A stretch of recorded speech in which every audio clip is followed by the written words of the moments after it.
તો વાત કરીશું બજેટની તો મોદી 3.0નું બજેટ કેવું રહેવાનો અંદાજ આ સાથે જ બજેટ કેવું રહેશે બજેટમાં મોદી 3.0 માટે 5 વર્ષનો રોડમેપ હશે તો બીજી તરફ વિકસિત ભારતની રણનીતિ જાહેર થશે વિકસિત ભારતની રણનીતિ પણ જાહેર થશે અર્થતંત્રને વેગ આપવા માટે પગલાં પણ લેવામાં આવશે તો આ સાથે જ બજેટમાં કયા મુદ્દા પર ખાસ ધ્યાન રાખવામાં આવશે તે હવે જોવું રહ્યું રોજગાર વધારવા માટે પણ નવા નિર્ણયો લઈ શકાય છે નાણાકીય શિસ્તમાં કોઈ બાંધછોડ કરવામાં આવશે નહીં તો ગ્રીન ઇકોનોમી પર ભાર મૂકવામાં આવી શકે છે ગ્રીન ઇકોનોમી પર પણ ભાર મૂકવામાં આવી શકે છે નવી ટેક્સ વ્યવસ્થામાં ટેક્સ સ્લેબમાં અપેક્ષિત ફેરફાર થઈ શકે છે આ સાથે મોદી 3.0નું બજેટ કેવું રહેવાનો અંદાજ બજેટ કેવું રહેશે તેના પર સૌ કોઈની નજર છે બજેટમાં મોદી 3.0 માટે 5 વર્ષનો રોડમેપ હશે જેમાં વિકસિત ભારતની રણનીતિ જાહેર થઈ શકે છે આ સાથે અર્થતંત્રને વેગ આપવા માટે પગલાં પણ લેવામાં આવશે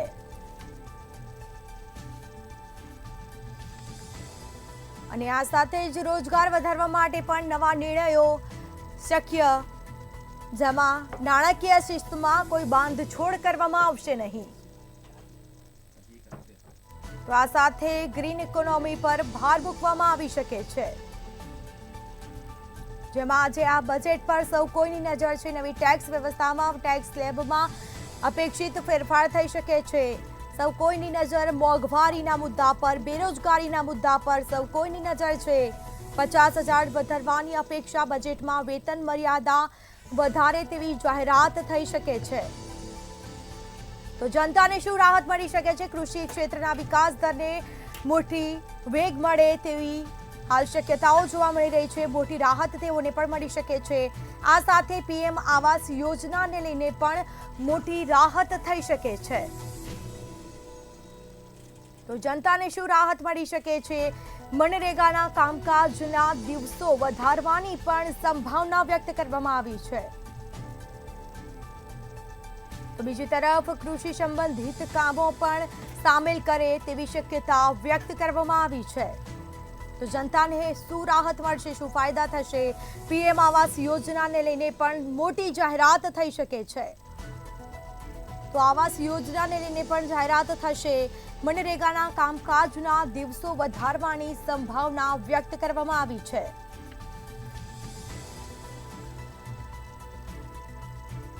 તો કૃષિ સંબંધિત કામો સામેલ કરે તેવી શક્યતા વ્યક્ત કરવામાં આવી છે કૃષિ સંબંધિત કામો સામેલ કરે તેવી શક્યતા વ્યક્ત કરવામાં આવી મહિલાઓ યુવાનો ખેડૂતો અને ગરીબો પર ફોકસ રહી શકે છે તો મહિલાઓને શું ફાયદા થશે ખેડૂતોને શું ફાયદા થશે બેરોજગારી નોકરી મળવાની તમામ લોકોની જે આ નજર છે બજેટ પર નવી ટેક્સ સિસ્ટમમાં આવકવેરામાં મુક્તિ સ્લેબની મર્યાદા 5 લાખ થઈ શકે છે વપરાશ વધારવા પર ભાર મૂકી શકાય છે તો વપરાશ વધારવા પર ભાર મૂકી શકાય છે હાઉસિંગ લોન લેવા પર નવી છૂટ મળી શકે છે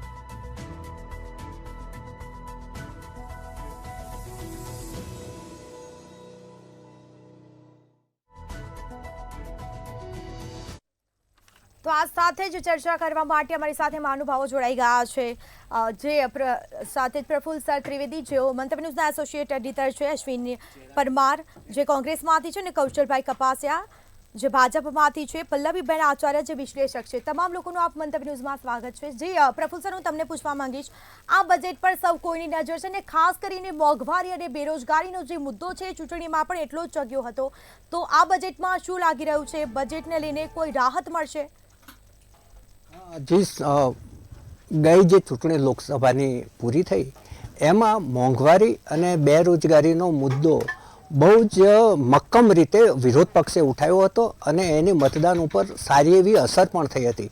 કારણ કે બેરોજગારી છે આ દેશનો અત્યારે બહુ જ સળગતો અને મુખ્ય પ્રશ્ન બની ગયો છે અને મોંઘવારી પણ એટલો જ મુખ્ય પ્રશ્ન બની ગયો છે. મોંઘવારી જોકે અત્યારે યુક્રેન અને રશિયા વચ્ચેનું યુદ્ધ, ઇઝરાયલનું યુદ્ધ, એ યુદ્ધના કારણે આજે મોંઘવારી છે આખો એક વૈશ્વિક પ્રશ્ન બની ગયો છે. દુનિયાભરની અંદર અત્યારે મોંઘવારી છે, પરંતુ ભારતની અંદર મોંઘવારી કાબૂમાં રહે એ માટે સરકાર ઘણા બધા પ્રયાસો કરી રહી છે. તમે જુઓ કે પેટ્રોલ, ડીઝલ, ગેસ એના ચૂંટણી પહેલાં ભાવમાં બહુ જ આંશિક ઘટાડો ચોક્કસપણે કર્યો હતો. પેટ્રોલ ડીઝલમાં માર્ચની અંદર 2 રૂપિયા ઘટાડો કર્યો હતો અને ગેસમાં પણ રાહત આપી હતી, રાંધણ ગેસમાં. એટલે મોંઘવારી કાબૂમાં રહે એ માટે ઘણા બધા પ્રયાસો થઈ રહ્યા છે. પરંતુ મોંઘવારી છે એના ઉપર આ જે વૈશ્વિક અસરો છે એ ઉપરાંત આપણી જે ઋતુચક્ર જે ડિસ્ટર્બ થયું છે, વારંવાર વરસાદ આવે છે, વારંવાર માવઠા થાય છે, અતિ ગરમી પડે છે, અમુક જગ્યાએ અતિ વરસાદ આવશે ને અમુક જગ્યાએ વરસાદ આવતો જ નથી. આજે ગુજરાતનું તમે જુઓ તો સૌરાષ્ટ્રમાં અને દક્ષિણ ગુજરાતમાં ઢગલો વરસાદ આવ્યો છે. અમદાવાદ અને ઉત્તર ગુજરાત હજી તે મહદઅંશે કોરું છે. એમાં જે પડવો જોઈએ જુલાઈના અંત સુધીમાં એટલો વરસાદ પણ હજુ સુધી નથી પડ્યો. એટલે જે ઋતુચક્ર જે ડિસ્ટર્બ થયું છે ક્લાઇમેટ ચેન્જના કારણે, એને કારણે જે ખેત પાકો ઉપર અસર થાય છે એ થતી હોય છે. એની પણ મોંઘવારી ઉપર બહુ જ મોટી અસર થતી હોય છે. કોઈ પાક બહુ જ થઈ જાય, કોઈ પાક ઓછો થાય. એટલે જે મોંઘવારી છે એના ઉપર આ તમામ બાબતો છે એ અસર કરતી હોય છે. પરંતુ આ વખતે જે આ ફોકસ હશે એ હું માનું છું ત્યાં સુધી મોંઘવારી અને બેરોજગારી ઉપર વધારે એટલા માટે પણ હશે કે આજે જે શ્રમિકો છે, જે અસંગઠિત માળખાની અંદર કામ કરે છે, એને મનરેગામાં વધારે કામ મળે એ માટે પણ પ્રયાસો થશે એવું લાગે છે.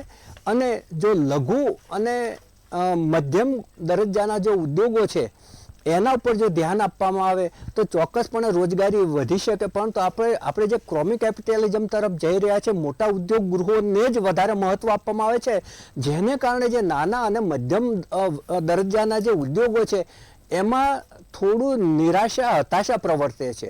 એને કારણે જે બેરોજગારી છે એનો આંક સતત ને સતત ઊંચો જતો રહે છે.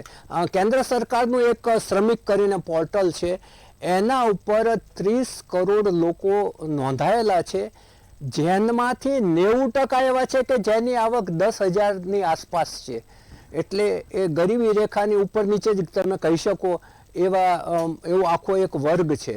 એટલે જે અસંગઠિત મજદૂરો છે, અસંગઠિત કર્મચારીઓ છે, એ લોકોની આવકમાં સુધારો થાય એટલે અર્ધ બેરોજગારી કહેવાય. અને પૂર્ણ રોજગારી નહીં. માની લો કે કોઈ MBA થયેલો હોય, એને 45,000 મળવા પડે, એને બદલે 15 કે 17,000માં કામ કરતો હોય તો અર્ધ બેરોજગાર છે. અર્ધ બેરોજગારની સ્થિતિ સુધરે એ માટે પણ પ્રયાસો કરવા પડશે. એટલે રોજગારી અને ગરીબી અને મોંઘવારી, ગરીબી ને બેરોજગારી, આ 3 પ્રશ્નો જે છે એ હું માનું છું ત્યાં સુધી આપણા દેશની અંદર શાશ્વત પ્રશ્નો થઈ ગયા છે. તમામ સરકારોમાં આ પ્રશ્નો રહેલા છે.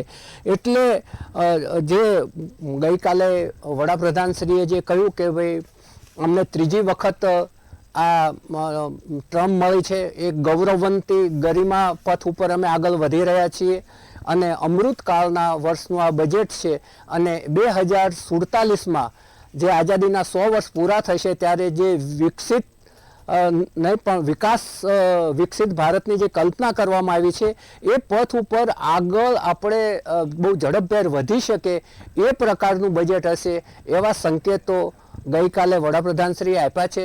અને હું માનું છું ત્યાં સુધી આ બજેટ છે એ મધ્યમ વર્ગ, ગૃહિણીઓ, શ્રમિકો, ગરીબ વર્ગ એને કેન્દ્રમાં રાખી અને એને થોડું પ્લીઝ કરતું બજેટ હશે એવું ચોક્કસપણે લાગી રહ્યું છે. જી, ભાજપમાંથી કૌશલભાઈ કપાસિયા જોડાઈ ગયા છે. જી, મંતવ્ય ન્યૂઝમાં આપનું સ્વાગત છે. આપને શું લાગી રહ્યું છે કે આ બજેટ પર આજે સૌ કોઈની નજર રહેશે અને ખાસ કરીને મોંઘવારી અને બેરોજગારી તો એક મુદ્દો બની ગયો છે, તો આ વખતે કઈ વિશેષતા છે બજેટમાં, આપને શું લાગી રહ્યું છે?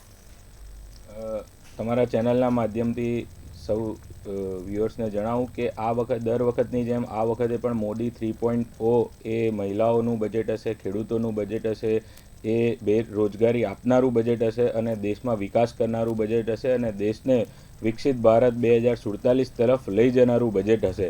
સો દર વખતની જેમ આ વર્ષે પણ જે આપણે છેલ્લા 10 વર્ષથી જોઈ રહ્યા છીએ તે મુજબ પણ મોદી સરકારે જે પ્રમાણે આ દેશને એક અલગ દિશામાં લઈ જઈને એક જે ગ્રોથ પર્સપેક્ટિવ આપ્યો છે એ પર્સપેક્ટિવ આપનારું બજેટ હશે અને આપણને સૌને એવી જ આશા છે કે આ બજેટ ફરી વખત એ જ એટલું જ સંપૂર્ણ બજેટ હશે અને એટલું જ મલ્ટી ડાયમેન્શનલ હશે કે જ્યાંથી તમે જે કહી રહ્યા છો એ ગરીબી રેખાથી પણ હજુ પણ ઘણા બધા લોકો 24.92 લાખ કરોડ લોકો તો ઉપર મલ્ટી ડાયમેન્શન પોવર્ટીમાંથી આવ્યા જ છે. તેમ છતાં પણ એના કરતાં પણ વધારે લોકો આ પોવર્ટીમાંથી બહાર આવે અને મેક્સિમમ લોકોને રોજગારી મળી શકે અને આ દેશ ફરી વખત આ વિકસિત ભારતના 2047ના આગળ એક નવા ડગલે ચાલે એવું આ બજેટ હશે. જી બિલકુલથી. જી અશ્વિનભાઈ, આપ કહેશો કે આ બજેટ પર ખાસ કરીને વાત કરવામાં આવે તો મધ્યમ વર્ગને વધુ અપેક્ષા હોય છે કે તેઓને રાહત મળે અને જો મોંઘવારી હોય ને તો સીધો માર મધ્યમ વર્ગના ખિસ્સા પર પડતો હોય છે. આપનું શું કહેવું આ મુદ્દે? જી ચોક્કસ બેન, આજે આ ભારતના સંસદમાંથી આપણા નાણામંત્રી આજે બજેટ રજૂ કરવા જઈ રહ્યા છે ત્યારે હું એવી આશા અને અપેક્ષા રાખું કે આ બજેટ આમ આદમીને અસર કરે તેવું હોય, ગરીબ મધ્યમ વર્ગને અસર કરે તેવું હોય. ખાસ કરીને 2-3 પ્રશ્નોની હમણાં હાલ બહુ સરસ ચર્ચા થઈ કે એક તો મોંઘવારીની વાત થઈ, બીજી બેરોજગારીની વાત થઈ. છેલ્લા 10 વર્ષથી આપણે જોઈ રહ્યા છીએ કે જે આ દેશની સળગતા પ્રશ્નો છે, આ દેશની સળગતી સમસ્યાઓ છે, બેરોજગારી, શિક્ષણ, આરોગ્ય, મોંઘવારી, એ પારખવામાં, એની નસ પારખવામાં સરકાર સદંતર નિષ્ફળ રહી છે. દર વર્ષે બજેટ આવે છે, દર વર્ષે એની ઉપર ચર્ચાઓ થાય છે, દર વર્ષે મોટી મોટી ગુલબાંગો પોકારવામાં આવે છે, વિકસિત ભારતની વાત કરવામાં આવે છે, ઇન્ફ્રાસ્ટ્રક્ચરની વાત કરવામાં આવે છે, પણ સામે પક્ષે આજે આ જ સરકાર ઢંઢેરા પીટીને કહી રહી છે કે અમે દેશની અંદર 80 કરોડ લોકોને અમે અનાજ પૂરું પાડી રહ્યા છીએ. તો જ્યાં 80 કરોડ 135 કરોડમાંથી જો 80 કરોડ બેરોજગારો હોય, 80 કરોડ ગરીબ રેખાથી નીચે હોય, એવા દેશનું જ્યારે આપણે નાણામંત્રી આજે બજેટ રજૂ કરવા જઈ રહ્યા છે ત્યારે હું માનનીય નાણામંત્રીને વિનંતી કરીશ, એમનું બજેટ તો તૈયાર થઈ ગયું હશે, પણ હું એક વિનંતી કરીશ કે ખાસ કરીને મહિલાઓ, એમનું જે ઘરનું બજેટ છે, છેલ્લા 10 વર્ષથી મોંઘવારીનો દર સતત વધતો જ રહ્યો છે. પેટ્રોલની વાત કરી, ડીઝલની વાત કરી, તો એમાં પણ જે ભાવ ઘટાડો થવો જોઈએ તે થતો નથી. ખાલી એક ઇલેક્શન આવે કે કંઈક આવે ને લોલીપોપ આપવામાં આવે એમ રૂપિયો 2 રૂપિયા વધારીને પછી સીધા 4 રૂપિયા વધારી દેવામાં આવે. આ બધી ઘટનાઓ સમાજની અંદર આર્થિક અસમાનતા ઊભી કરી રહી છે. મનરેગાની વાત થઈ તો હું અભિનંદન આપીશ યુપીએ સરકારને, આ દેશના પ્રધાનમંત્રી ડૉક્ટર મનમોહનસિંહ જે નાણાંના પણ એક ઇકોનોમિસ્ટ હતા, એમને અભિનંદન આપીશ, એ સરકારને અભિનંદન આપીશ કે એમની દીર્ઘ દ્રષ્ટિથી આ મનરેગા લાયા. એ વખતે આ ગુજરાતના મુખ્યમંત્રીની હાંસી ઉડાવતા હતા. આજે મને ગર્વ થાય છે કે મેં આ ટીવીના સ્ક્રીન ઉપર જોયું કે મનરેગાના કલાકો વધારવામાં આવશે. કેમ?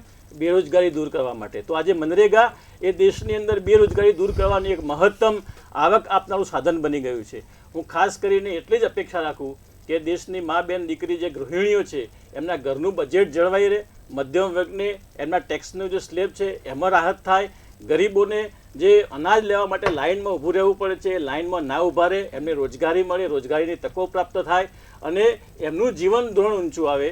ટૂંકમાં કહેવાનો મારો મતલબ છે કે રોજી અને રોટીનો જે મોટો સમસ્યા છે, આરોગ્યની જે મોટી સમસ્યા છે, આ સમસ્યાઓ દૂર થશે તો આપણે ધીમે ધીમે વિકસિત ભારત તરફ આગળ જઈશું અને એવું જ થશે તો જ આ દેશ વિશ્વગુરુ દેશ બની શકશે. જી પલ્લવીબેન, હું આપને પૂછવા માંગીશ કે હમણાં જ આની પહેલા બજેટ રજૂ થયું ને આ વચગાળાનું બજેટ હશે, શું તફાવત લાગી રહ્યો છે આપને? એટલે એમ પૂછવા માંગે છે કે આ ચૂંટણી પહેલાં જે વચગાળાનું બજેટ રજૂ થયું હતું એ અને આ બે બજેટ વચ્ચે આપના શું તફાવત હશે એવું આપને લાગે છે? જી, પહેલાં જ્યારે વચગાળાનું ઇન્ટ્રીમ બજેટ હતું ત્યારે હજી ગવર્મેન્ટ ફિક્સ નથી, અત્યારે એનડીએની ગવર્મેન્ટ આવી ગઈ. અને જો એક્સપેક્ટેશનની વાત કરીએ તો આની પહેલાં બી ચર્ચા કરેલી કે જે પ્રેક્ટિકલ પ્રોબ્લેમ અમે જે સહન કરી રહ્યા છીએ કે આજ સપોઝ એમએસસી જે બિઝનેસ છે એમએસએમઈ જેને 45 ડેઝમાં પેમેન્ટ કરવાનું છે તો આ એક્સપેક્ટ કે થોડી લિમિટ વધારે, કારણ કે નવા પોઈન્ટ એમાં આવતા જાય છે. હવે મીડિયેટરોની આખી વચમાં એક લાઇન થઈ છે જે એમએસએમઈ જોડેથી 2% ડિસ્કાઉન્ટ એ ગુડ્સ પરચેસ કરી લે છે એટલે એમએસએમઈને 45 ડેઝમાં જે પેમેન્ટ આપવું પડે એને ન આપવું પડે, પણ પર્ટિક્યુલરને 2% લોસ થઈ રહ્યો છે. તો જો એમએસએમઈને આ રીતે 45 ડેઝ છે તો જોડે જોડે ટ્રેડરને પણ એમએસએમઈ જોડે ઇન્ક્લુડ કરે આપેલું એક્સપેક્ટેશન, જે વસ્તુ આપણે ઇન્ટ્રીમ બજેટમાં પણ આના ઉપર આપણે ચર્ચા થયેલી હતી. અને બીજું જે વાત કરી કે મોંઘવારી છે કે બેરોજગારી છે, તો પ્રેક્ટિકલી ખરેખર ગૃહિણીનું બજેટ, પર્ટિક્યુલર અમારા ઘરનું બજેટ સાવ ખોરવાઈ ગયું છે. અને એમાં ઘણા બધા ફેક્ટર્સ છે. એટલે એવું બી નથી કે પૈસા નથી, પણ પૈસાની જે અત્યારે અસમાન ડિસ્ટ્રીબ્યુશન થયું છે, એ વહેંચણી અસમાન છે. કે આજે જે ગરીબ જે છે એ લોકોને પર્ટિક્યુલર ખરેખર કહું તો બટેકા 50 રૂપિયાના કિલો બટેકા થઈ ગયા હોય, તો એમાં તમે બીજા કયા શાકને એક્સપેક્ટેશન રાખો કે તમે ખાઈ શકો. એટલે આ જે બધા પ્રોબ્લેમ છે, તો એને એવું બજેટ આપવું જોઈએ કે જે ગૃહિણીને ફરક પડશે, પણ કઈ રીતે. બીજું એક ઇમ્પોર્ટન્ટ પોઈન્ટ, જે આ મોંઘવારી જો ઘટાડવી હોય તો તમે પેટ્રોલ ડીઝલને જીએસટીમાં લાવો. એટલે તરત જ બધા દલીલ કરે છે કે મેડમ પેટ્રોલ ડીઝલને જીએસટીમાં લાવે તો રાજ્ય સરકારની આવક બંધ થઈ જાય. એના ઉપર એક સજેશન એટલું આવી શકે કે પેટ્રોલ ડીઝલ છે એને જીએસટીમાં લાવો, અને પ્લસ ગવર્મેન્ટ જે છે, સપોઝ લોકલ ગવર્મેન્ટ કે ગુજરાત ગવર્મેન્ટ, એ લોકો એની ઉપર પોતાના 2% ચડાવે, તો એ ઓવરઓલ પેટ્રોલના ભાવ ઘટશે, ડીઝલના ભાવ ઘટશે. અને જો આ પેટ્રોલ ડીઝલના ભાવ ઘટે તો ચોક્કસપણે દરેક વસ્તુના ભાવ છે નિયંત્રણમાં આવશે. હું એમ નથી કહેતી કે ભાવ ના વધવા જોઈએ. આજે આપણે જ્યારે ડેવલપમેન્ટના પેલા ઉપર છીએ સ્ટેપ્સ પર, એટલે ભાવ તો વધશે જ, પણ અત્યારે જે અતિ ભાવ વધારો થઈ ગયો છે, કે શાકભાજી છે, કઠોળ છે, કે જેને લીધે બધું ડિસ્ટર્બ થઈ ગયું છે. પર્ટિક્યુલર મારા તો બધા પ્રેક્ટિકલ એક્સપિરિયન્સ હું બોલી રહી છું, કે જે કારણ કે લેડીઝ છું એટલે લેડીઝના કોન્ટેક્ટમાં વધારે આવતી હોઉં છું, તો એ લોકો જે અત્યારે સહન કરી રહ્યા છે એના માટે એક જ રસ્તો છે કે તમે પેટ્રોલ ડીઝલને જીએસટીમાં આપણે આમાં લાવો, અને ગવર્મેન્ટ છે એ પોતાની રીતે 2-3% એની પર વધારે લઈ લે. પાછું એમાં બી એવું ના થવું જોઈએ કે ભાઈ કોંગ્રેસની ગવર્મેન્ટ છે તો એ 2% લે, બીજેપીની જે ગવર્મેન્ટ છે 5% લે, એવું પણ ના હોવું જોઈએ. એટલે આવા અમુક પોઈન્ટ છે, અને આઈ એક્સપેક્ટ કે આ બજેટ અત્યારે જે આવી રહ્યું છે એ પર્ટિક્યુલર એનડીએની ગવર્મેન્ટ છે, એટલે બહુ જ પરફેક્ટ એનું બજેટ કદાચ બહાર આવી શકશે એવી મને આશા છે. જી બિલકુલથી. જી પ્રપોઝલ, હું આપને પૂછવા માંગીશ કે ટેક્સ સિસ્ટમના આવકવેરામાં ફાયદો થશે કે કેમ? કારણ કે ટેક્સમાં વધુ પડતું લોકોનું હોય છે કે ભાઈ ટકા વધારે, આ ટકાવારી વધારેના કારણે લોકોની સૌ કોઈની નજર આ ટેક્સ પર હોતી હોય છે. તો ટેક્સ પર આપને શું લાગી રહ્યું છે? ખાસ કરીને જે મધ્યમ વર્ગ છે એ, અને બીજું જે નોકરિયાત વર્ગ છે કે જેની એક ચોક્કસ આવક છે, જેમાં એ ચોરી કરી શકવાનો નથી, એને જે સ્લેબ છે ને એ સ્લેબ ઘણી વખત નડતો હોય છે, અને બહુ જ વર્ષો પછી એમાં થોડો ઘણો ફેરફાર થતો હોય છે. આજે 3 લાખ ઉપર 0.0 છે, 3 થી 6 લાખ ઉપર 5% છે, અને 6 થી 9 લાખ ઉપર 10% છે. એટલે જે ચોક્કસ આવક જેની છે, ફિક્સ આવક છે, એને ઉપર ભારણ વધી જાય છે. એટલે જે મધ્યમ વર્ગ છે ને, નોકરિયાત વર્ગ છે, એ એનો સ્લેબ ઊંચો જાય, એનું પોતાને ભાવિ પેઢી માટે થોડી બચત રાખી શકે, પોતાની દીકરીના લગ્ન આવતા હોય, દીકરાના લગ્ન આવતા હોય, એ માટેની જે બચત છે એ બચત વધારી શકે, અને એ જે સ્લેબ છે એ થોડો ઊંચો 5 લાખ ઓછામાં ઓછું કરે, એવી આજે એક માગણી પ્રવર્તી રહી છે. કારણ કે જે ધંધાદારી લોકો છે એને ટેક્સ ચોરીના 1000 રસ્તાઓ હોય છે, અને એ એના ચાર્ટર્ડ એકાઉન્ટન્ટ જ બતાવી દેતા હોય છે કે આમ કરો તો આ થાય, આમ કરો તો આ થાય.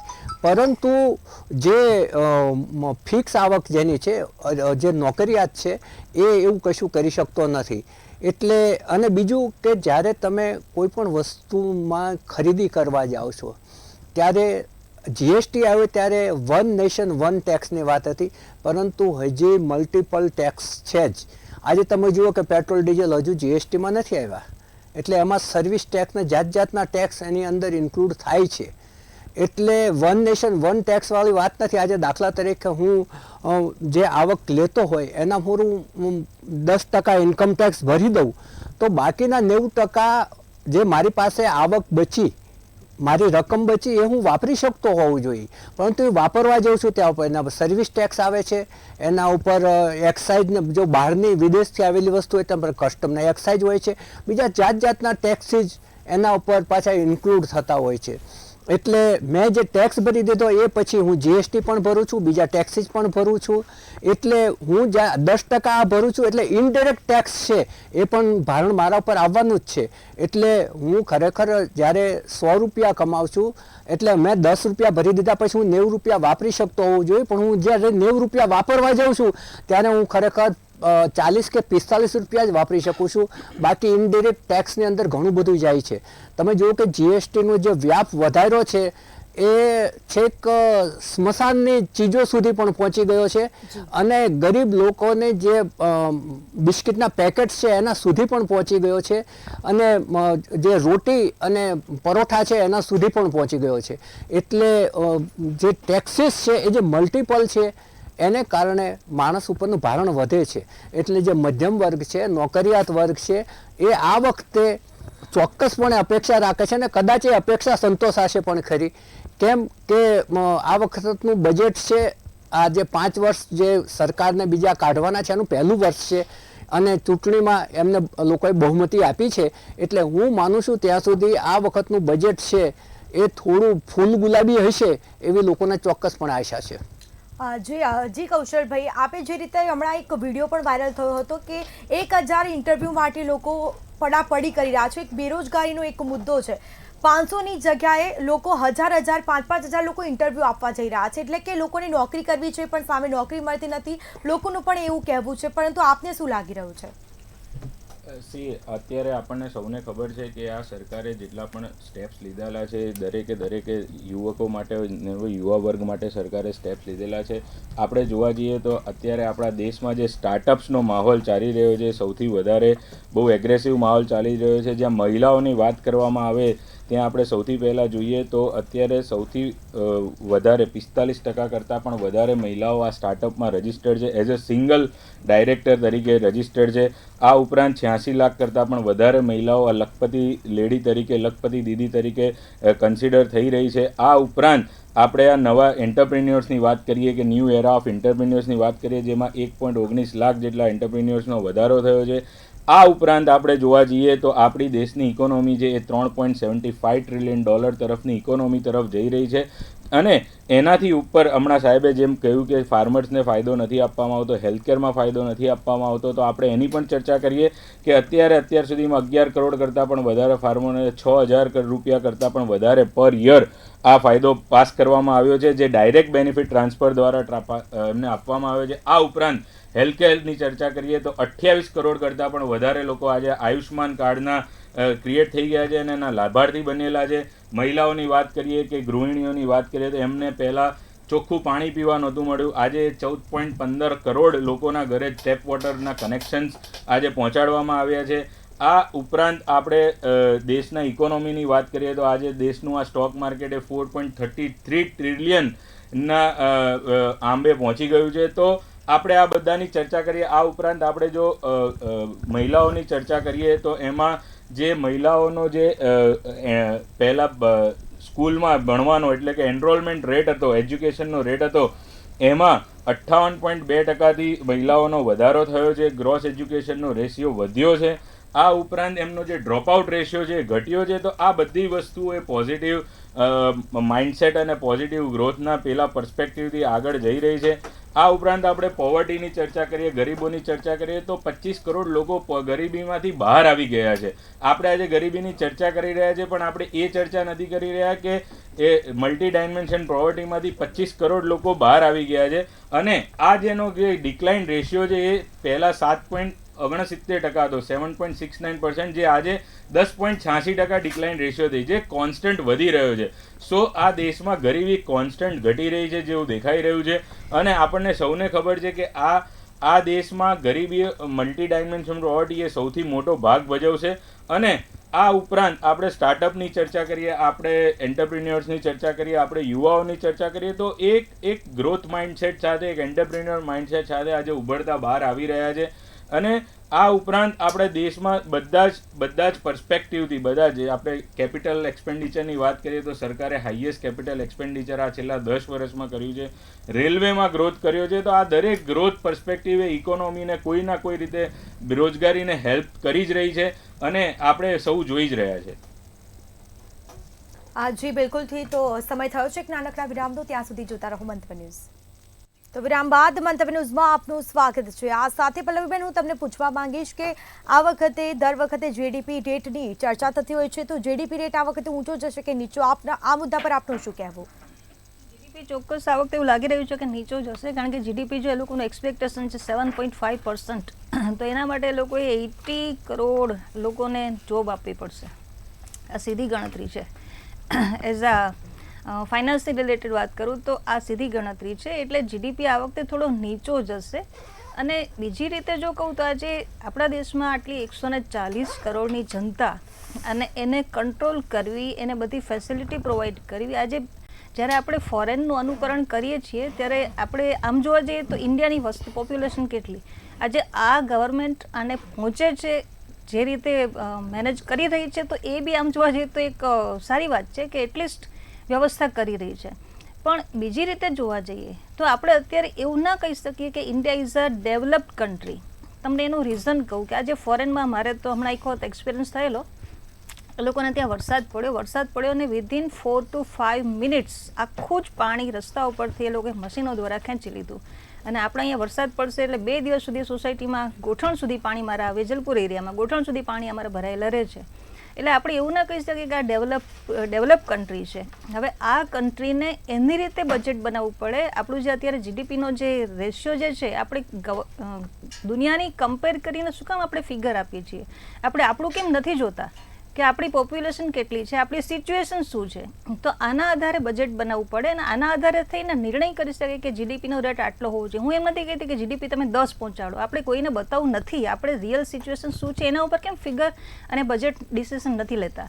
એટલે આ અમુક જે પોઈન્ટ છે આ વખતે, જો કે મને એવું લાગી રહ્યું છે કે અત્યારે જે 11 વાગે બજેટ છે એમાં ચોક્કસ ઘણા બધા પોઈન્ટ, પોઝિટિવ પોઈન્ટને ઇન્ક્લુડ કરશે. કારણ કે જે રીતનો એને એક્સપિરિયન્સ થયો, પહેલાં ઇન્ટ્રીમ બજેટ આવેલું, તો ઇન્ટ્રીમ બજેટમાં તો બહુ બધી મોટી વાતો હતી, ઘણી બધી મોટી વાતો હતી. અને પ્રેક્ટિકલ જ્યારે અત્યારે ગવર્મેન્ટ આવી એટલે આ બંને વચ્ચે આસમાન જમીનનો ફરક પડવાનો જ છે. પલ્લવીબેન, ઇન્ટ્રીમ બજેટમાં મોટી વાતો એટલા માટે હતી કે સામે ઇલેક્શન આવી રહી, ઇલેક્શન આવી રહી હતી. અને બીજું એક તમને પ્રફુલભાઈ એ કહીશ કે તમને ખબર છે દૂધનો 1 રૂપિયો, પહેલા દૂધમાં જે ભાવ વધારો થયો ક્યારે થયો? જ્યારે ઇલેક્શનના બીજા દિવસે જ, ઇલેક્શન રિઝલ્ટના બીજા દિવસે. આપણે કોઈની ઉપર છાણા થાપી ના શકીએ કે ભાઈ બીજેપીની ગવર્મેન્ટ હતી દૂધમાં ભાવ વધારો કર્યો. આપણે એમ પણ ના કહી શકીએ ગવર્મેન્ટ નથી દૂધમાં ભાવ વધારો. એટલે એક્ઝેક્ટ હજુ ઇલેક્શનનું રિઝલ્ટ નહોતું આવ્યું ત્યારે દૂધમાં ભાવ વધારો કર્યો. એટલે અમુક જગ્યાએ આવું બધું પોલિટિક્સ રમવાની બદલે દેશનું એક હિત વિચારો કે ભાઈ દેશનું આપણે જીડીપી મારે 10% 15% નથી જોતો, મારે એ જોઈએ છે કે મારું ઘર અત્યારે કેટલામાં ચાલે. મારું ઘર જે પેલા 10,000માં ચાલતું હતું એ અત્યારે ઓછામાં ઓછા મને 22,000, મારો રસોડાનો ખર્ચો 22,000 સુધી પહોંચી જાય છે. આ વસ્તુ હજી હું તમને એમ બી કહી દઉં કે આ ફક્ત હું સામાન્ય વાત કરું છું. હું કોઈ 5 સ્ટાર હોટલમાં જમવા નથી ગઈ, છેલ્લા કેટલા વર્ષથી હું રિવરફ્રન્ટ પર ફરવા નથી ગઈ. ઇન્ફ્રાસ્ટ્રક્ચરની જો વાત કરીએ તો ઇન્ફ્રાની પાછળ જે ખર્ચો કરી રહ્યા છીએ, પણ આજે સાવ જે લોઅર મીડિયમ વર્ગ છે કે મધ્યમ વર્ગ છે, એ લોકો કઈ દિવસે રિવરફ્રન્ટ પર ફરવા જવાના છે? એ લોકો કઈ દિવસે 5 સ્ટાર હોટલમાં જમવા જવાના છે? નથી જવાના. એ લોકો એટલે આ બધા એંગલથી વિચારી અને પછી ડિસિઝન લેવો જોઈએ કે ભાઈ જીડીપી અત્યારે આપણો 7.5% એક્સપેક્ટેશન એ લોકો રાખે છે કે 7.5%ની આસપાસ કદાચ થશે. ઓકે, પણ આ બધા જે બેઝિક જેને કહેવાય ને કે ગ્રાઉન્ડ પ્રશ્ન છે, એ ગ્રાઉન્ડ પ્રશ્નને વિચારીને જો બજેટ બહાર પડશે તો ચોક્કસપણે ખરેખર આપણો દેશમાં થોડો વિકાસ દેખાશે. જી બિલકુલથી. પ્રોફેસર, હું આપને પૂછવા માંગીશ કે ખેડૂતોને એવી અપેક્ષા છે કે મફત વીમાની અપેક્ષા ખેડૂતોને, પછી એમએસપીમાં માંગ વધે, એમએસપી વધવાની આશા ખેડૂતોને, અને ત્યારે એને કેટલા વિરોધ થયા, પંજાબ બોર્ડર પર પણ ઘણા વિરોધ થયા છે. આપને શું લાગી રહ્યું છે? જે ખેડૂતોનો પ્રશ્ન છે ને એ બહુ જ મોટો પ્રશ્ન છે. કારણ કે જ્યારે ખેડૂતના ઘરમાં જે પાક આવે છે ને ત્યારે એના ભાવ બિલકુલ તળિયે બેસી જાય છે. અને જ્યારે જે એને 12 મહિના મહેનત કરી અને જે પાક લીધો હોય છે એ પાક જ્યારે વેપારીઓના ગોડાઉનમાં જતો રહે છે અને ત્યારબાદ એ જ ખેડૂત પોતાનો જે પાક ખરીદવા જાય છે ત્યારે એને એની લગભગ 1.5 કે ડબલ કિંમત આપવી પડી હોય છે. પહેલાં એ 12 મહિના મહેનત કરી હોય છે ત્યારે એને એની આખા કુટુંબે જે લેબર કરી હોય એ લેબર જેટલો એને લાભ થાય છે. જ્યારે વેપારીએ એની ખરીદ શક્તિના કારણે એને જે 2 કે 3 મહિના એના ગોડાઉનમાં એ માલ સંગ્રહી રાખ્યો તો ખેડૂત કરતાં એને ફાયદો વધારે થાય છે. એટલે આપણે ત્યાં જ્યારે ખેતનો પાક આવે ત્યારે એ ખેડૂતને એના પોષણક્ષમ ભાવો મળે એ માટે ખૂબ જ ચુસ્ત પગલાં લેવાની જરૂર છે. અને જે ખેડૂતને જે એ વખતે મદદ મળવી જોઈએ એ નથી મળતી, એને કારણે ખેડૂતમાં હતાશા થાય છે. તમે જુઓ કે આજે ખેડૂતને ખેતીમાં બહુ રસ નથી રહ્યો.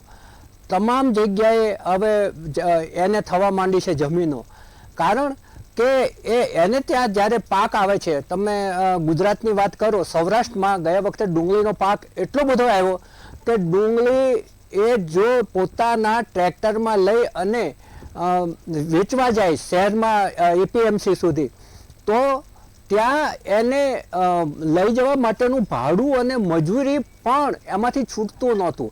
એટલે કેટલાક ખેડૂતોએ તો ઊભા પાક ઉપર એના ટ્રેક્ટર ફેરવી નાખ્યા હતા કે ભાઈ આ અંદર ખાતર તો થશે, આપણે કાંઈ વેચવા નથી જવું.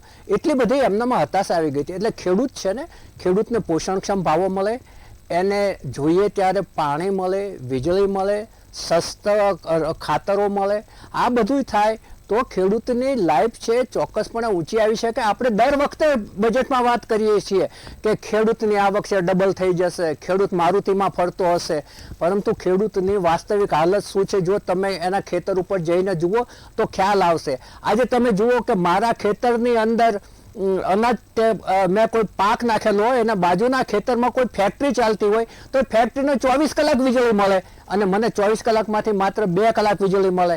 હું અમે સંગઠિત થઈને આંદોલન કરીએ તો 6 કલાક વીજળી મળે. ભાઈ પેલા જે ફેક્ટરી છે એને 24 કલાક મળે છે. એટલે આ જે તમારી પાસે કુદરતી અને તમે ઊભા કરેલા જે સંસાધનો છે એની જે અસમાન વહેંચણી થાય છે એનો પણ ખેડૂતો અનુભવ કરે છે અને એક નિરાશા એનાની અંદર પેદા થાય છે. હવે રાત્રે જ્યારે એને વીજળી મળે ત્યારે અંદર સાપ પણ આંટા મારતા હોય છે એના ખેતરમાં અને વીછી પણ આંટા મારતા હોય છે, એની વચ્ચે બિચારો પાણી પાવા માટે જતો હોય છે. એટલે ખેડૂતો ઉપર ધ્યાન આપવાની એટલા માટે જરૂર છે કે કોરોનામાં જ્યારે બધા જ ઉદ્યોગ ધંધાઓ બંધ થઈ ગયા હતા, જીડીપી માત્ર અને માત્ર ખેતી ઉપર ટકી રહ્યો હતો. એટલે ખેતી છે આપણે ત્યાં હજુ તે ગામડાની અંદર 60 થી 70% લોકો ખેતી ઉપર નભે છે. કેટલાક પોતાની જમીન છે, કેટલાક ખેત મજૂરો છે અને એને ત્યાં જો એને સારી રીતે એની આવક મળી રહે, એને પેટીયું જો એના જે મજૂરો છે એ રળે એવું એક વાતાવરણ પેદા કરવામાં આવે તો શહેરો ઉપરનું ભારણ ઘટશે. બાકી અત્યારે ગામડાઓ તૂટી રહ્યા છે અને શહેરો તગડા થઈ રહ્યા છે. શહેરોનું ઉપરનું ભારણ એટલું છે કે ભારણ સહન ના કરી શકે એટલી હદે એ વિકસતું જાય છે. આજે અમદાવાદની હાલત જુઓ, છે બોપલ ને અડાલજ ને ક્યાં ક્યાંયનો વિસ્તાર એમાં ભયો છે. અને આજે અમદાવાદ મ્યુનિસિપલ કોર્પોરેશન છે એ તમામ જગ્યાએ પહોંચી નથી વળતું. તમે થોકબંધ ફરિયાદો છે, પાણી ભરાવાની, ગટરો ઉભરાવાની, પીવાનું પાણી નહીં મળવાની, પીવાનું પ્રદૂષિત પાણી મળવાની, હેલ્થની અનેક ફરિયાદો છે આજે. કેમ કે તમારા શહેરો તગડા થતા જાય છે. સરકારે ચોક્કસપણે નાના ગૃહ ઉદ્યોગ, કુટીર ઉદ્યોગને પ્રોત્સાહન આપવું પડશે અને ગામડાના માણસને ગામડામાં રોજીરોટી મળે એવું વાતાવરણ સર્જવું પડશે. આપણે માત્ર અને માત્ર છેલ્લા 10 વર્ષમાં જો ભાજપના શાસનની વાત કરીએ, એનડીએના શાસનની વાત કરીએ તો એમાં ક્રોમિક કેપિટલિઝમ મૂડીવાદ તરફ આપણે જઈ રહ્યા છીએ. અને જે વચ્ચે પલ્લવીબેને કહ્યું એ રીતે ગરીબો અને ધનિકો વચ્ચેની જે ખાઈ છે, અસમાનતા છે, એક અસમાનતાની ખાઈ છે દિવસે ને દિવસે પહોળી થતી જાય છે. આપણે નાના ઉદ્યોગો ઉપર સહેજ પણ લક્ષ્ય આપતા નથી, જેને કારણે બેરોજગારીનો આંક છે એ વધે છે. જી બિલકુલથી. કૌશલભાઈ, હું આપને પૂછવા માંગીશ કે મહિલાઓને શું રાહત મળી શકે? સૌથી પહેલાં તો આપના ક્વેશ્ચનને આન્સર આપતા પહેલાં મારે 2 વસ્તુ જણાવી છે કે આ સરકારે, મોદી સરકારે છેલ્લા 10 વર્ષમાં મોદી 1.0 અને મોદી 2.0માં જે ખેડૂતો માટેની જે ચર્ચા થઈ રહી છે તેમાં ટોટલી ટુવર્ડ્સ સસ્ટેનેબલ અને ટ્રેક ડ્રીવન એગ્રીકલ્ચર તરફ એમને આગળ વધાર્યા છે. અને આપણે સૌએ આ ચેનલના માધ્યમથી જાણવું જરૂરી છે કે આજે 1.74 કરોડ ખેડૂતો ઇનામ મંડી યોજનામાં જોડાયા છે, જેથી કરીને એ લોકોને એમના પ્રોપર ભાવ મળી રહે. એ ઉપરાંત 2.8 લાખ કરોડ રૂપિયા ડિસ્બર્સ કર્યા છે. 11 કરોડ ફાર્મરોના અંદર PM કિસાન યોજના, જે સૌથી મોટો લાભ આ ખેડૂતોને સરકારે આપ્યો છે. આ ઉપરાંત આ સરકારે world's largest decentralization grain storage નો પ્રોગ્રામ પણ અપ્રૂવ કરી દીધો છે. અને આ ઉપરાંત નમો ડ્રોન દીદી યોજના દ્વારા પણ એમને આ ટેકનોલોજી રૂરલ એગ્રીકલ્ચર ના ખેડૂતો જેટલા પણ છે એમને અહીંયા પ્રોત્સાહન આપવામાં આવ્યું છે.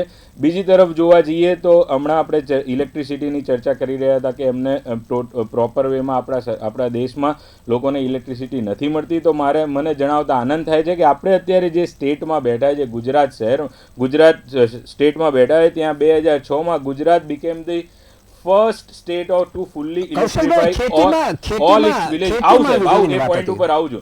બધા જ વિલેજોને first state to fully electrify all its villages, એટલે બધા જ ગામડાઓને ઇલેક્ટ્રિફાઈ કરી દીધા છે. દેટ ઇન્ક્લુડ્સ જે ફાર્મરોને જે ખેતી માટે જે વીજળી મળવાપાત્ર છે કે મળે છે એ બધી જ અત્યારે ફુલ્લી ઇલેક્ટ્રિફાઈ છે.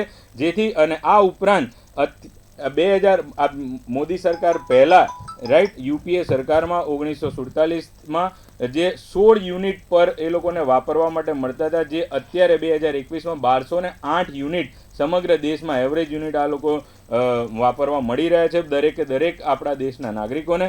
અને 100% ઇલેક્ટ્રિફિકેશન ઓફ ધી સેન્સસ જે છે એ અત્યારે આ દેશમાં થઈ રહ્યું છે. આ ઉપરાંત મેડમે જે ચર્ચા કરી કે 80 કરોડ લોકોને જો રોજગારી મળે તો આપણો દેશ આ જીડીપી ક્રોસ કરી શકે. મને ખાલી એક જ ડેટા કરેક્ટ કરવાનો અહીંયા મોકો મળે છે. હું કરીશ કે દેશની જે ટોટલ વસ્તી છે, જે ટોટલ પોપ્યુલેશન છે, એમાંથી 80 કરોડ લોકો એવા છે કે જે કામ કરી શકે છે, જે ટોટલ પોપ્યુલેશન છે. હવે એમાં દરેક વ્યક્તિમાં એ નોકરિયાત વર્ગ ઇન્ક્લુડ થાય છે, એન્ટરપ્રિન્યોર ઇન્ક્લુડ થાય છે, દરેક વ્યક્તિ ઇન્ક્લુડ થાય છે. તો એ આંકડો ક્યાંક ને ક્યાંક ખોટો છે. હું જે તમારા ચેનલના માધ્યમ દ્વારા અહીંયા ફરીવાર દર્શકોને જણાવવા માંગીશ. આ બધી જ ચર્ચામાં આપણે આ વખતે પણ મહિલાઓ માટેનું જે પણ બજેટ આપણે વિચારી રહ્યા છે કે જે એક્સપેક્ટેશન આપણે બાંધી રહ્યા છે તે ચોક્કસથી આ સરકાર પૂર્ણ કરશે. જે દર વખતની જેમ આ વર્ષે પણ પૂર્ણ કરવા માટે આ સરકારે જે પગલાં લેવાના છે એ આ બજેટમાં લેશે. જી બિલકુલથી. પ્રફુલભાઈ, આપનું શું કહેવું આ મુદ્દે? ચોક્કસપણે જે એમણે વાત કરી ગામડામાં આપણને વીજળી મળે છે, મારો સવાલ હતો ખેડૂતોને ઓછી મળે છે અને એને કારણે આખી અસર છે એ ખેત ઉત્પાદન ઉપર થાય છે. હવે આખી જો સમગ્રતયા જો આખા સમાજનું ઉત્થાન થવું હોય તો જે વિકાસના ફળો છે એ ગરીબ લોકો સુધી પહોંચવા જોઈએ. ગરીબોને પણ એમનું પેટીયું મળી રહેવું જોઈએ. અને જે મહિલાઓનું બજેટ ખોરવાની વાત છે, ગૃહિણીઓનું બજેટ જે ખોરવાય છે, જે પલ્લવીબેને એમનું પોતાનું ઉદાહરણ આપ્યું કે મારે 10,000માં જો રસોડું ચાલતું હોય ત્યારે 22,000માં ચાલે છે. જોકે એ પ્રમાણે પછી આવક નથી વધતી લોકોની, મોંઘવારી વધે છે, એની સાથે આવક વધે છે. પરંતુ મોંઘવારી જ્યારે 10 રૂપિયા વધે ત્યારે આવક 2 રૂપિયા કે 3 રૂપિયા વધે છે. એટલે બાકી જે 7 રૂપિયાની ડેફિસિટ પડે છે એ મધ્યમ વર્ગને માટે પીડા પેદા કરે છે. બાકી અત્યારે દેશ છે એ આપણો વિકસિત દિશામાં જે વિકાસશીલ દેશ છે, વિકસિત થવાની દિશામાં જઈ રહ્યો છે. એમાં ચોક્કસપણે અત્યારે સૌથી મોટી સમસ્યા છે વસ્તીનું ભારણ છે. વસ્તીનું ભારણ એટલું બધું છે કે આપણું ઇન્ફ્રાસ્ટ્રક્ચર પહોંચી વળતું નથી અને સરકાર જે કાંઈ સુવિધાઓ કરે એનો પનો હંમેશા ટૂંકો એટલા માટે પડે છે કે વસ્તીનું ભારણ આપણા દેશ ઉપર ખૂબ જ વધી ગયું છે. અને એને કારણે સૌથી પહેલું તો સરકારે વસ્તી નિયંત્રણ કરવા માટેના કાર્યક્રમો મૂકવાની એક તાતી જરૂર છે. એક વખત જ્યારે સંજય ગાંધીએ મૂક્યું હતું ત્યારે એમાં જે વહીવટી તંત્રએ જે અતિ કરી નાખ્યું હતું ને એને કારણે એક સેડબેક આવ્યો હતો. એ પછી કોઈ સરકારોએ વસ્તી નિયંત્રણ શબ્દ કે વસ્તી નિયંત્રણ ઉપર ભાર મૂકવાની વાત નથી કરી. આ કે ચીન કરતાં પણ આપણે અત્યારે લગોલગ આવી ગયા છીએ કે આગળ પણ નીકળી ગયા છીએ. એટલે એ જે છે એ દિશામાં ચોક્કસપણે કામગીરી કરવાની જરૂર છે. અને બધાને છે એ સરકારી નોકરી નથી મળવાની, એટલે બાકીના લોકોને ખાનગી ક્ષેત્રમાં રોજગારી મળી રહે એવું વાતાવરણ સર્જવાની જરૂર છે. અને ખાસ કરીને જો ખેતી ઉપર અને ગામડાના ઉદ્યોગો ઉપર ધ્યાન આપવામાં આવે તો ચોક્કસપણે. પરંતુ આપણે ત્યાં કમનસીબી એ છે કે જે મોટા કોર્પોરેટ ઘરાના છે એના ઉપર વધારે લક્ષ્ય આપવામાં આવે છે, એમને વધુ રિલીફ આપવામાં આવે છે, એમને ટેક્સમાં રિલીફ આપવામાં આવે છે, એમને સસ્તી જમીન આપવામાં આવે છે અને એના પ્રમાણમાં છે એ રોજગારી છે એ પેદા થતી નથી. અને એમાં પણ જે અલગ અલગ ક્યારેક પગલાઓ લેવાય છે ને પગલાઓ પણ અસર કરે છે. નોટબંધીની અસર હજુ સુધી છે. જીડીપી ઓચિંતો નાખ્યું અને પછી વારંવાર એમાં 80 જેટલા સુધારા કરવા પડ્યા, એની પણ અસર અત્યારે છે. 45 દિવસમાં જે પેમેન્ટ આપવાની વાત છે એનાથી નાના ઉદ્યોગો છે એ ચોક્કસપણે મૂંઝવણમાં છે, કારણ કે એમને 90 દિવસ કે 110 દિવસની ક્રેડિટ મળતી હતી. એ જો 45 દિવસમાં એને પૈસા ચૂકવવા ના આવે તો એનો પનો ટૂંકો પડતો હોય છે. એટલે નાના અને ગૃહ ઉદ્યોગોને નુકસાન થાય એવા પગલાઓ લેતા પહેલાં સરકારે 100 વખત વિચાર કરવો પડે અને એને સામેથી પ્રોત્સાહિત કરવાની જરૂર છે.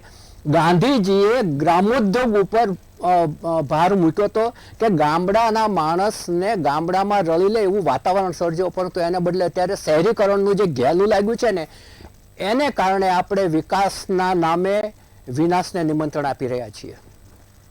જી અશ્વિનભાઈ, હું આપને કહેવા માંગીશ કે હાલ શિક્ષણ મેળવવું હોય ને તો પણ ઘણી એવી ફી ભરવી પડતી હોય છે. એટલે શિક્ષણ માટે આ સાથે શિક્ષણમાં ઉચ્ચ શિક્ષણમાં સુધારા વધારા થાય તેવી પણ લોકો અપેક્ષા રાખી રહ્યા છે. આપનું આ મુદ્દા પર શું કહેવું? જી ચોક્કસ બેન, અત્યારે ગઈકાલે જે લોકસભાની અંદર વિપક્ષના નેતાએ બહુ સરસ વાત કરી કે આ દેશની અંદર શૈક્ષણિક સંસ્થાઓ પર મૂડીવાદીઓએ કબજો જમાવી દીધો છે. આજે તમારે KG1 બાળક જ્યારે નાનું હોય અને KG1માં પણ આજે જો ભણવા જાય ને તો એને એક વર્ષના 10,000 એક મહિનાના 10,000 રૂપિયા ફી ચૂકવવી પડે છે. અશ્વિનભાઈ, એમણે એક બહુ જ માથામાં વાગે એવું વાક્ય વાપર્યું હતું કે મેડિકલની જે નીટની પરીક્ષા લેવાઈ અને UPSC આ બધી પરીક્ષાઓને ધ્યાનમાં રાખીને એમણે એમ કહ્યું હતું કે પરીક્ષાની પદ્ધતિ સિસ્ટમ ફ્રોડ થઈ ગઈ છે અને તમારી પાસે પૈસા હોય તો તમે પરીક્ષાની સિસ્ટમને ખરીદી શકો છો. આ બે વાક્યો એમના હતા. એ બે વાક્યો બહુ જ આંચકો આપનારા હતા. એટલે ચોક્કસ પ્રફુલ્લભાઈ, જો આજે શિક્ષણ એટલું બધું મોંઘું થઈ ગયું છે. હમણાં આપણે 4 દિવસ પહેલાં કે 5 દિવસ પહેલાં આપણી જે ગુજરાતની મેડિકલ કોલેજો છે એની અંદર એડમિશન લેવા માટે આજે 20 લાખ રૂપિયા એક વર્ષની ફી થઈ ગઈ છે. 10મા ધોરણની અંદર સ્કૂલમાં જવાનું, સાથે સાથે ટ્યુશન ક્લાસ કરવાના, એટલે સ્કૂલમાં પણ લાખોની ફી ભરવાની અને ટ્યુશનમાં પણ હજારો લાખોની ફી આપવાની. એટલે આ સામાન્ય લોકોના બાળકોને ભરણ પોષણ અને ભણવું પરવડી શકે તેમ નથી. એક બાજુ મોંઘવારી વધતી જાય છે, બીજી બાજુ આવક ઘટતી જાય છે. હમણાં બહુ સરસ વાતો થઈ કે આર્થિક અસમાનતા વધી ગઈ છે. એકદમ ઉદ્યોગપતિઓ અને માલદાર વધુ માલદાર થઈ રહ્યા છે અને ગરીબો વધુ ગરીબ થઈ રહ્યા છે. તો આ પરિસ્થિતિની અંદર મધ્યમ વર્ગ અત્યારે સાવ વિનાશ તરફ જઈ રહ્યો છે. આજે સરકારી નોકરી કરતો માણસને આપણે મધ્યમ વર્ગ ગણીએ, પણ એ નોકરી કરતા જે માણસો છે, જે વર્ગ છે, એની આવક શું? તો કે એક મહિનો પૂરો થતાં એનો પગાર પૂરો થઈ જાય છે. એના પાછળના 10 દિવસો ક્યાંકથી પૈસાની લેવડ દેવડ ઉછીની પાછીની કરીને ક્યાંકથી વ્યાજવા લેવા પડે છે અને ગુજરાન ચલાવવું પડે એવા દિવસો આપણે અત્યારે હાલ જોઈ રહ્યા છીએ. તો એવા સમયે એના બાળકને જો ભણાવવું હોય અને આટલી બધી ફી આપવાની હોય, અચ્છા ફી તો પણ એને એડમિશન લેવા માટે પણ પૈસા ચૂકવવા પડે છે. એવું નથી કે ભણતર જ મોંઘું છે. એને સારી સ્કૂલમાં એડમિશન લેવું હોય તો પણ એને વધારાના પૈસા આપીને એડમિશન લેવું પડે છે. બીજી વાત કરું તમને કે જેટલી પણ ધારો કે કોઈ વિદ્યાર્થીને મા બાપે પેટે પાટા બાંધીને ભણાવ્યો, દેવું કરીને ભણાવ્યા પછી 12મું ગ્રેજ્યુએશન, અત્યારે એન્જિનિયર કક્ષા, જેને એક સારી પોસ્ટ કહેવાય, સારી ડિગ્રી કહેવાય, એન્જિનિયર થયા પછી લોકો પટાવાળા અને બેલીફની પરીક્ષા માટે હજી નોકરી લેવા માટે તલપાપડ થઈ રહ્યા છે કે ભાઈ પટાવાળાની નોકરી મળે તો પટાવાળાની નોકરી પણ હું સ્વીકારવા તૈયાર છું, પણ મને મારા ઘરે આવક ઇન્કમ ઊભી થાય. તો આજે બેરોજગારી વધી રહી છે, શિક્ષણ મોંઘું થઈ રહ્યું છે. સાથે સાથે તમને વાત કરું તો જેટલી પણ પરીક્ષાઓ યોજાય છે, હમણાં નીટનું પેપર ફૂટી ગયું, 2 દિવસ પહેલાં આપણા UPSCના ચેરમેન શ્રી રાજીનામું આપી દેવું પડ્યું. ગુજરાતની અંદર તો સંખ્યાબંધ જેટલી પરીક્ષા પેપરમાં છપાય એના જે ફોર્મ ભરવાના લાખો કરોડો રૂપિયા સરકારમાં જમા થઈ જાય, પરીક્ષાની ડેટ નક્કી થાય, વિદ્યાર્થી કચ્છથી અમદાવાદ પરીક્ષા આપવા આવે, વલસાડથી અમદાવાદ પરીક્ષા આપવા આવે, દાતા અંબાજીથી અમદાવાદ પરીક્ષા આપવા આવે, બસમાં બેસીને અમદાવાદના પ્રિમાસિસમાં પહોંચ્યો ના હોય અને મોબાઈલ પર મેસેજ આવી જાય કે આજની પરીક્ષાનું પેપર ફૂટી ગયું. એટલે પહેલાંની 6 મહિનાની મહેનત, હજારો રૂપિયા ખર્ચેલા, છેક ભુજથી અમદાવાદનું ભાડું, આ બધું પાણીમાં જાય અને પછી એ વિદ્યાર્થી હલ્લાબોલ કરવા ગાંધીનગરમાં જાય તો એને મારવાનો, એની ધરપકડ કરવાની, એની ઉપર કેસ કરવાના અને ફરીવાર કોઈ સરકારી નોકરી ભરવાને લાયક ના રહે એવો કરીને મૂકી દેવાનો. એટલે આ પરિસ્થિતિ અત્યારે વિટંબણા બહુ વધારે થઈ ગઈ છે. જો આને કંટ્રોલ કરવામાં નહીં આવે તો મને લાગે છે એક દિવસ આ દેશની અંદર રોટીનું રમખાણ થવાનું છે. એટલી પરિસ્થિતિ ધીમે ધીમે બગડી રહી છે. હમણાં બીજી એક વાત કરું કે આપણા અમદાવાદની અંદર બેન તમને સાહેબને પ્રફુલ્લભાઈ સાહેબને મારા ભાજપના મિત્રને ખબર બી હશે કે અમદાવાદની અંદર જેટલા પણ ખૂણા છે ને ત્યાં કડિયા નાકા ભરાય છે. એક નાકા ઉપર 500 થી 1000 માણસો સવારે તમે નીકળો ને બેન તો તમને ખબર પડે ટિફિન લઈને કડિયા નાકા ઉપર રોજગારી લેવા માટે ઘરેથી ટિફિન કેટલા વાગે ઉઠતા હશે, ટિફિન બનાવતા હશે. ઘણા તો ઘર પણ નથી, રોડ ઉપર છાપરા બનાવીને રહેશે. એ ચૂલો પણ ગેસ પણ નથી. આપણે ગેસની એક જ મિનિટ એક મારી વાત કરી લઉં. એને ચૂલામાં રાંધવું પડે છે અને એ રાંધેલું ટિફિન લઈને નોકરી ઉપર શોધવા માટે જ્યારે 4 રસ્તા ઉપર ઊભો હોય 10 વાગ્યા સુધી 11 વાગ્યા સુધી કોઈ એને કોન્ટ્રાક્ટર રોજગારી ના આપે તો નિરાશ થઈને બિચારો એ ટિફિન ઘરે લઈને 2 વાગે આંખમાં આંસુ લાવીને ખાતો હોય છે. આ દિવસો આપણા છે. એટલે ગરીબી એટલી બધી હદે વધી ગઈ છે કે મને લાગે છે કે જો આને કંટ્રોલ કરવામાં નહીં આવે તો દેશની અંદર રોટીનું રમખાણ થવાની તૈયારી છે. જી, તમામ મહાનુભાવો આપણી સાથે જોડાયા તે બદલ આપનો આભાર. તો આ સાથે જ નમસ્કાર. ત્યાં સુધી જોતા રહો મંતવ્ય ન્યૂઝ.